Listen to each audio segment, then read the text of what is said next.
Messieurs les ministres, chers collègues, Monsieur le Premier ministre, 8 mois pour arriver à l'Assemblée nationale dalal ak jàmm yàggoon na mais jaan ci suuf tànk ci suuf yàgg xamoon naa ne dinañ tase. Monsieur le Premier ministre, kàddu yi rafet na déglu nañ lépp ñu lay nangul yéene bi nga xam ne am nga ko ci Sénégal waaye ñun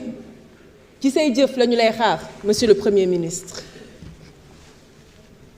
bu ñuy wax tey alternance générationnelle am na loo ci liggéey lu am solo mais ñu lay ñaan mu bañ a nekk rek alternance générationnelle mais une alternative de qualité ndaxte dañu fas yéene nekk des leaders de l'opposition mais une opposition responsable lépp loo xamante ne gouvernement bi wax na ko te mu war a jaar yoon dinañ taxaw fii nangul leen ko mais mu wóor leen ni tamit monsieur le premier ministre ak sa gouvernement lépp loo xamante ne jaarut yoon duñ ci am sikki sàkk dinañ taxaw fii waxal ko sénégalais yi. Monsieur le Premier ministre, planification à long terme am na solo gis-gis ba 2050 am na solo mais dañu gëm ne dafa laaj ay mesures urgentes fii ci année 2025 pour génnee sénégalais yi ci guuta malgré mesures yi ngeen wax yëpp depuis 8 mois tey la wàllu gën a aay tey la dund gi gën a cher woyofal bi mi ngi yóbbu fitu borom kër yi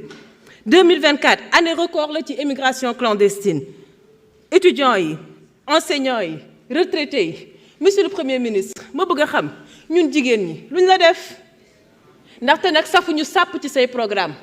jot na nga gën ñu bàyyi xel booy wax di ñu tudd ngir jigéen gën a gis boppam ci say programme yi nga xamante ne proposé nga ko ci biir Sénégal ci sa gouvernement bi néew na jigéen yi nga xamante ne gis nañu ko te jigéenu Sénégal rafetlu wuñ ko monsieur le Premier ministre.